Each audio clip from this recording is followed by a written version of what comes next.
Hello दोस्तों, तो कैसे हैं आप सभी। उम्मीद करता हूँ बढ़िया होंगे। तो दोस्तों, एक बार फिर से स्वागत है आपका हमारे यूट्यूब चैनल में। आज हम बात करने वाले हैं book secrets of the millionaire mind के बारे में, जिसको लिखा है टी हार्व एकर ने। दोस्तों, आप कैसे मिलीनियर बन सकते हैं, आज हम इस बुक के जरिए इसके बारे में बात करने वाले हैं। इस बुक में ऑथर मिलीनियर बनने की कई नई तकनीकों को सिखाते हैं, जिसको आप भी अपनी लाइफ में फॉलो करके सक्सेस को अचीव कर सकते हैं। दोस्तों, अगर आपने अभी तक हमारे YouTube चैनल को सब्सक्राइब नहीं किया है तो प्लीज़ आगे बढ़ने से पहले सब्सक्राइब कर दे और वीडियो को लाइक करना ना भूलें। Secrets of the millionaire mind, T Harv Eker. दौलत के खेल में चैंपियन कैसे बने। दौलत की फाइल 5। अमीर लोग अवसरों पर ध्यान केंद्रित करते हैं, गरीब लोग बाधाओं पर ध्यान केंद्रित करते हैं। अमीर लोग अवसरों को देखते हैं, गरीब लोग बाधाओं को देखते हैं। अमीर लोग विकास की संभावनाएं देखते हैं, गरीब लोग हानि की आशंकाएं देखते हैं। अमीर लोग पुरस्कारों पर ध्यान केंद्रित करते हैं, गरीब लोग जोखिमों पर ध्यान केंद्रित करते हैं। मामला युगों पुराना सवाल का है, गिलास आधा खाली है या आधा भरा है। लेकिन यहाँ हम सकारात्मक चिंतन की बात नहीं कर रहे हैं, हम तो दुनिया को देखने के आपके आदतन दृष्टिकोण की बात कर रहे हैं। गरीब लोग डर के आधार पर विकल्प चुनते हैं, उनका दिमाग लगातार यहाँ खोजता है कि किसी स्थिति में क्या गलत है, क्या गलत हो सकता है। उनकी मूलभूत मानसिकता होती है, अगर यहाँ काम नहीं करेगा तो क्या होगा, या अक्सर यहाँ काम नहीं करेगा। मध्यम वर्गीय लोग थोड़े ज़्यादा आशावादी होते हैं, उनकी मानसिकता होती है मुझे उम्मीद है कि यह काम करेगा। जैसा हम पहले भी कह चुके हैं कि अमीर लोग अपने जीवन में मिलने वाले परिणामों की जिम्मेदारी लेते हैं और इस मानसिकता से काम करते हैं कि यह काम करेगा क्योंकि मैं इससे काम करवाऊंगा। अमीर लोग सफलता की उम्मीद करते हैं, उन्हें अपनी क्षमताओं पर भरोसा होता है, उन्हें अपनी रचनात्मकता पर भरोसा होता है, उन्हें यकीन होता है कि अगर वे कामयाब ना हुए तो भी वे सफल होने का कोई दूसरा तरीका खोज सकते हैं। आमतौर पर लाभ जितना ज़्यादा बड़ा होता है, जोखिम भी उतना ही ज़्यादा बड़ा होता है। क्योंकि अमीर लोग लगातार अवसर देखते हैं लेकिन वे जोखिम लेने में से इच्छुक नहीं होते हैं। अमीर लोगों को यकीन होता है कि अगर बुरे से बुरा भी हो जाए तो भी वे हमेशा अपनी दौलत वापस पा सकते हैं। दूसरी तरफ गरीब लोग असफलता के बारे में लगातार आशंकित रहते हैं, उन्हें खुद पर और अपनी योग्यता पर भरोसा नहीं होता है। गरीब लोग यहाँ मानते हैं कि अगर स्थिति गड़बड़ हो गई तो वे तबाह हो जाएंगे। चूँकि वे लगातार बाधाओं को देखते हैं, इसलिए वे आमतौर पर जोखिम लेने से अनिच्छुक होते हैं। जोखिम नहीं तो लाभ नहीं। रिकॉर्ड के लिए हम यह कहना चाहते हैं कि जोखिम लेने वाले को इच्छुक होने का यह मतलब नहीं है कि आप पैसे गंवाने के इच्छुक रहें।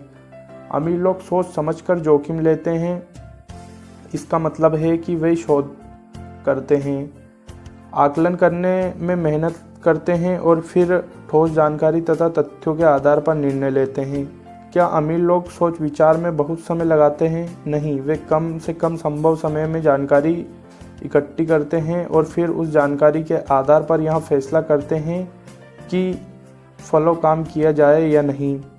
हालांकि गरीब लोग दावा करते हैं कि वह अवसर के लिए तैयार कर रहे हैं, लेकिन आमतौर पर यह टालमटोल करने का बहाना होता है। वे बुरी तरह घबराए होते हैं, वे हफ्तों, महीनों और यहाँ तक कि बरसों तक हूँ हाँ करते रहते हैं और आमतौर पर तब तक अवसर हाथ से निकल जाता है।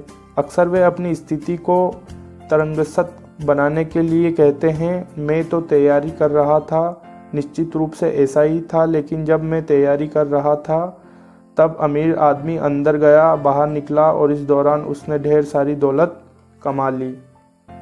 मैं जानता हूँ कि मैं आगे जो कहने वाला हूँ वह आपको थोड़ा अजीब लग सकता है क्योंकि मैं स्वयं की जिम्मेदारी पर बहुत जोर देता हूँ।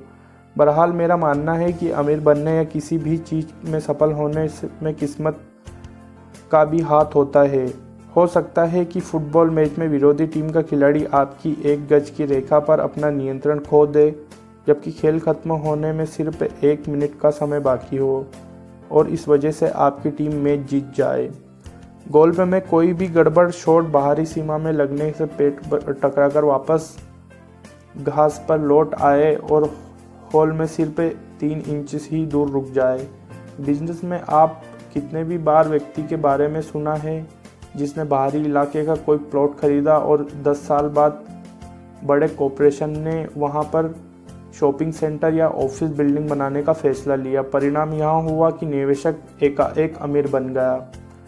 तो अब बताइए कि यहाँ इसका बुद्धिमान या व्यावसायिक निर्णय था या खुशकिस्मती थी। मेरा अंदाजा है कि खुद हद तक दोनों का ही हाथ था। बहरहाल मुद्दे की बात यहाँ है कि किस्मत। यहाँ कोई भी अच्छी चीज़ आपकी राह में तब तक नहीं आएगी जब तक कि आप किसी तरह का कोई काम शुरू नहीं करेंगे। वित्तीय सफलता पाने के लिए आपको कुछ करना होगा, कुछ खरीदना होगा या कुछ शुरू करना ही होगा। और यहाँ जब आप ऐसा करते हैं तो क्या यह किस्मत है या ब्रह्मांड है या उच्च शक्ति है जो चमत्कारिक तरीके से आपकी मदद करती है क्योंकि आपने वह काम करने का एहसास और समर्पण दिखाया। मुझे लगता है कि ऐसा किस वजह से होता है यहाँ ज़्यादा महत्वपूर्ण नहीं है। महत्वपूर्ण बात तो यहाँ है कि ऐसा होता है। दूसरा प्रमुख सिद्धांत जिसे यहाँ पर बताना उचित होगा कि यहाँ अमीर लोग उन चीज़ों पर ध्यान केंद्रित करते हैं जिन्हें वे चाहते हैं, जबकि दूसरे गरीब लोग उन चीज़ों पर ध्यान केंद्रित करते हैं जिन्हें वे नहीं चाहते। एक बार के लिए ब्रह्मांड का नियम कहता है कि आप जिस चीज़ पर ध्यान केंद्रित करते हैं वहीं बढ़ती है। चूँकि अमीर लोग हर समय अवसरों पर ध्यान केंद्रित करते हैं इसलिए उन्हें ढेर सारा अवसर मिल जाते हैं। उनकी सबसे बड़ी समस्या यहाँ है, इसलिए ढेर सारे अवसर मिल जाते हैं। उनकी सबसे बड़ी समस्या यहाँ होती है कि उन्हें पैसे कमाने की इतनी सारी संभावनाएं दिखती है कि वे उन सबको संभाल पाते हैं। दूसरी तरफ चूँकि गरीब लोग हर चीज़ को बाधाओं पर ध्यान केंद्रित करते हैं इसलिए उनके पास ढेर सारी बाधाएं आ जाती है। उनकी सबसे बड़ी समस्या यहाँ होती है कि उन्हें इतनी अविश्वसनीय बाधाएं नज़र आती है कि वे उन सबको नहीं संभाल पाते हैं। कारण बिल्कुल साफ है कि आपकी एकाग्रता किस क्षेत्र में है। इसी से तय होता है कि जीवन में आपको क्या मिलता है। अवसर पर ध्यान केंद्रित करेंगे तो अवसर मिलेंगे, बाधाओं पर ध्यान केंद्रित करेंगे तो बाधाएं ही मिलेंगी। यह नहीं कह रहा हूँ कि समस्याओं की परवाह न करें। जाहिर है मैं जब समस्या आए तो उनसे तत्काल निपटने के लिए अपनी निगाह लक्ष्य पर जमाए रखें और लगातार उनकी ओर बढ़ते रहें। अपना समय और ऊर्जा अपनी मनचाही चीज़ को साकार में लगाएं। जब बाधाएं आए तो उनका सामना करें और फिर तत्काल अपनी निगाह लक्ष्य पर जमा लें। जिंदगी में आपका लक्ष्य समस्याएं सुलझाना नहीं है। आपको अपना सारा समय आग बुझाने में नहीं बिताना है। जो लोग ऐसा करते हैं वे पीछे रह जाते हैं। आप अपना समय और ऊर्जा विचार या कर्म में लगाएं, अपने लक्ष्य की ओर लगातार बढ़ते रहें। क्या आप बहुत साधारण हैं लेकिन इतनी ही दुर्लभ सलाह चाहते हैं तो वहाँ सलाह यहाँ है कि अगर आप अमीर बनना चाहते हैं तो पैसा बनाने, रोक कर रखने और निवेश करने पर ध्यान केंद्रित करें। अगर आप गरीब बनना चाहते हैं तो पैसा खर्च करने पर ध्यान केंद्रित करें। आप चाहे हजारों पुस्तकें पढ़ ले या सफलता के मंत्र बताने वाले सैकड़ों कोर्स में चले जाएं, लेकिन मुद्दे की बात तो यही है कि याद रखें आप जिस चीज़ पर ध्यान केंद्रित करते हैं वह बढ़ती है। अमीर लोग यहाँ भी समझते हैं कि किसी को भी सारी जानकारी पहले से नहीं मिलती है। हमारे एक कार्यक्रम इनलोइंट वॉरियर ट्रेनिंग में हम लोगों को प्रशिक्षण करते हैं कि वे हर चीज़ के बावजूद अपनी आंतरिक शक्ति का इस्तेमाल करके सफलता हासिल कर ले। इस कोर्स में हम एक सिद्धांत सिखाते हैं, तैयार रहो, गोली चलाओ, निशाना साधो। इसका क्या मतलब है? हम कम से कम समय में जितनी तैयारी कर सकते हैं कर लो। सिर्फ कर्म करें, फिर रास्ते में सुधार करते जाए। यह सोचना मूर्खता है कि आप भविष्य में हो सकने वाली घटना का पहले से ही अनुमान लगा सकते हैं। यह जानकर खुद को धोखा ना दें कि आप भविष्य में आने वाली हर परिस्थिति से निपटने के लिए तैयारी कर रहे हैं या कर सकते हैं और खुद को उससे सुरक्षित रख सकते हैं। क्या आप जानते हैं कि ब्रह्मांड में सीधी लकीरें नहीं होती है? ज़िंदगी बिल्कुल सीधी लकीरों में नहीं चलती है। यहाँ तो बल खाती नदी की तरह बहती है। अक्सर आपको सिर्फ अगला मोड़ ही दिखता है और यहाँ पहुँचने के बाद ही आप उसमें आगे का दृश्य देख सकते हैं। विचार यहाँ है कि आपके पास जो भी हो, जहाँ भी हो, खेल में उतर जाएं। मैं इसे गलियारे में प्रवेश करना चाहता हूँ। मिसाल के तौर पर बरसों पहले मैं फोर्ट डोल्डेन फ्लोरिडा में रात्रिकालीन ट्रेडर्स कैफ़े खोलने की योजना बना रहा था। मैंने जगह के विकल्पों और बाज़ार में अध्ययन किया। इसके बाद मैंने पता लगाया कि मुझे किन सामानों की ज़रूरत है। मैंने केक, पाई, आइसक्रीम और कॉफ़ी उपलब्ध प्रकारों में शोध किया। नतीजा क्या निकला?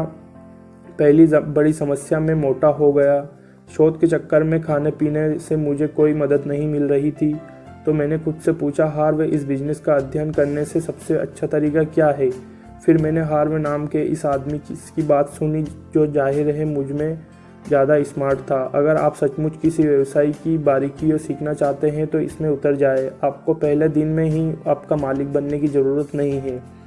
उस बिजनेस में नौकरी कर लो और गलियारे में पहुंच जाओ। आप किसी रेस्तरां में झाड़ू लगाकर या बर्तन मांजकर उसके बारे में जितना जानोगे उतना बाहर रहकर 10 साल में शोध में नहीं जान पाएंगे। मैंने आपको बताया था ना कि वहाँ मुझसे बहुत स्मार्ट था और मैंने यही किया। मैंने मदर बटलर्स पाई शॉप में नौकरी कर ली। काश मैं आपको बता सकता कि उन्होंने तत्काल मेरे बेहतरीन गुणों को पहचान लिया और पहले दिन ही मुझे CEO बना दिया।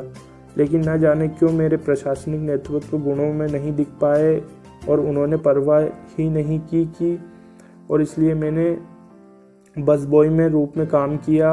हाँ, फर्श पर झाड़ू लगाना और झूठे बर्तन हटाना इरादे की शक्ति भी इतनी मज़ेदार ढंग से कम पड़ रही थी।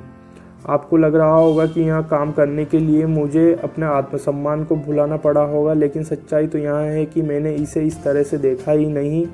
मैं तो ट्रेडर से बिजनेस खरीदने के मिशन पर था। मैं किसी दूसरे के टिकट पर मिले सीखने के लिए अवसर के लिए कृतज्ञ था और इस बात पर भी मुझे जेब खर्च के लिए थोड़ी चिल्लर भी मिल रही थी।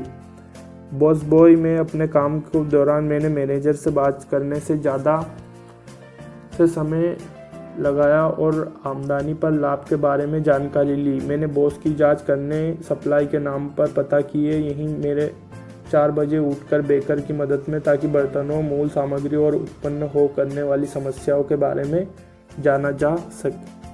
पूरा सप्ताह गुजर गया और मुझे लगता है कि मेरा काम काफ़ी अच्छा रहा होगा क्योंकि मैनेजर ने मुझे बैठा कर पाई खिलाई और मुझे कैशियर बनाने का प्रस्ताव रखा। मैंने उनके बारे में काफ़ी लंबे समय तक यानी लगभग 1 सेकंड तक सोचा और फिर जवाब दिया, नहीं धन्यवाद। पहली बात तो यहाँ थी कि कैश रजिस्टर के पीछे फंसा रखकर मैं ज़्यादा नहीं सीख सकता था। दूसरी बात, मैं जो सीखना आया था वहाँ पहले ही सीख चुका था। मिशन पूरा हो चुका था। तो गलियारे में रहने से मेरा यही मतलब है कि इसका मतलब उस क्षेत्र में दाखिल होना जहां आप भविष्य में रहना चाहते हैं। आप किसी भी दायरे से रहकर काम शुरू करते हैं। यहाँ किसी बिजनेस के बारे में सीखने का सबसे अच्छा तरीका है क्योंकि आप इसे अंदर से सीखते हैं। दूसरी बात, आपको जिन संपर्कों की ज़रूरत होती है अंदर रहकर आप उन्हें आसानी से कर सकते हैं जो आप बाहर रहकर कभी नहीं कर सकते हैं। तीसरी बात, आप गलियारे में पहुंच जाते हैं तो आपके लिए अवसर के कहीं अन्य द्वार खुल जाते हैं। यानी एक बार जब आप देख लेते हैं कि सचमुच क्या हो रहा है